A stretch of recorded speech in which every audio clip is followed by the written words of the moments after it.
What's up, guys? We are back with another post from the Neville Sub called This is Mind Blowing. So here it is. Since January, I have been researching law of assumption, quantum jumping, manifestation, and recently I got back into the CIA gateway tapes. Used them about a year ago to shift realities, and I'm beginning to realize how all of these are basically the same or extremely connected. I talk about this all the time, how these things are all connected. It's crazy to think that Neville Goddard and Robert Monroe, founder of the Gateway process, were born only 10 years apart and both found the same key to manifesting anything you want, except that one, Robert chose a more scientific way to do things, using audios and frequencies, and called manifestation patterning, and the state in which to manifest focused 12, whilst the other, Neville, chose to teach manifestation via his own interpretations of the Bible, called it living in the end, and used the state akin to sleep to manifest. What's even more crazy is that in Robert's book, Journeys Out of the Body, he explained that during one of his out-of-body experiences, he read in a book that to bring back a condition, you have to recreate the feeling of it, and said, I took this to mean that one should think of the feeling rather than the details of the incident. Neville Goddard often said consciousness is the only reality, and in the CIA documents, under the patterning section, it also says, the technique of patterning recognizes the fact that since consciousness is the source of all reality, our thoughts have the power to influence the development of reality.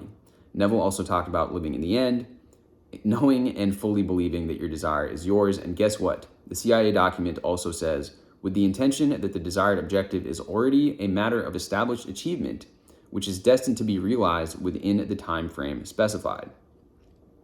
The Gateway tapes cover much more than patterning. Personally, I'll stick with Neville's teachings because it seems much more simpler and safe to me.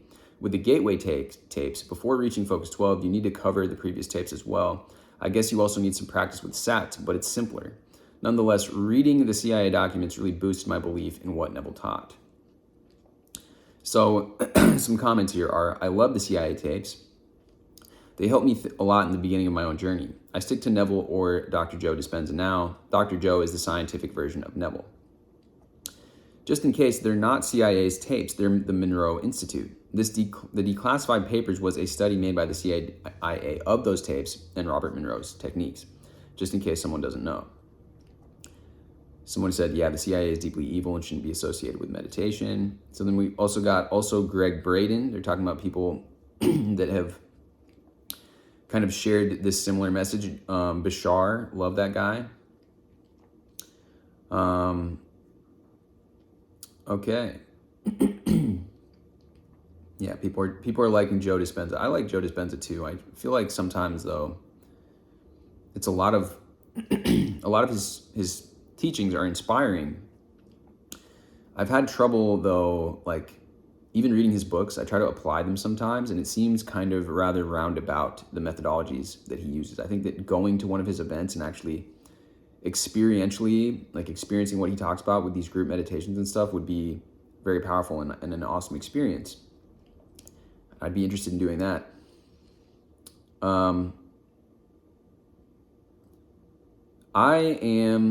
I spoke to Dr. Joe Gallenberger on the phone one time because I heard about his product, his book, and also his meditation, Liquid Luck, and how people were experiencing so much with it.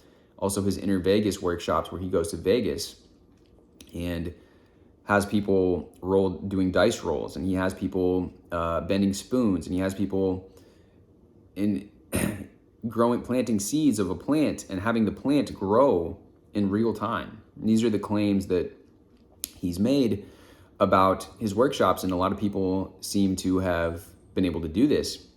And he actually teaches within the Monroe Institute, and I've been very interested in at least going there and seeing what they do, because I've had success using his meditation of the Liquid Luck meditation, and it'd be interesting to go there.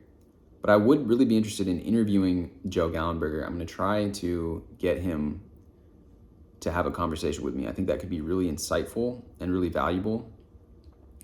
And also, yeah, like at some point, back in 2019, before quarantine and all that, I had been planning on attending a workshop, like going to this actual Monroe Institute and attending one of their workshops. Obviously, like, it didn't happen back at that time, but it's still something that I would be very curious about doing. And then by experiencing that, I'd be able to then kind of give it a review, kind of share my experience with you guys, and reveal without, I don't, obviously, if there's certain things they don't want me to talk about doing there, I wouldn't share those kind of private things if there's anything like that there, but really just share with you guys what I got out of the experience, like the teachings and what it kind of has shed light on for me, or how it's improved my understanding. Because it seems to me that a lot of people have gone to these workshops and gotten a lot out of it. And you can even see, obviously, if the CIA has written documents about the teachings that Robert Monroe, the founder of this process, did, it's clearly an effective thing. They were using these things, I think, to train people within the CIA. I mean, anyways, very fascinating stuff. There are some YouTube videos as well about these documents and about these discoveries that were made by Robert Monroe. Also, Tom Campbell was a friend of Robert Monroe's, and I'd be interested in interviewing him as well. Let me know down below if you guys would be interested in interviewing Tom Campbell, interviewing Joe Gallenberger, and anybody else that kind of, from this side of things, like, has been studying this from a scientific kind of perspective, because I think it would be really, really interesting to do. With that being said, much love as always. If you found this helpful, drop me a like, hit me with a subscribe if you've not done so already, and I will see you guys in the next video.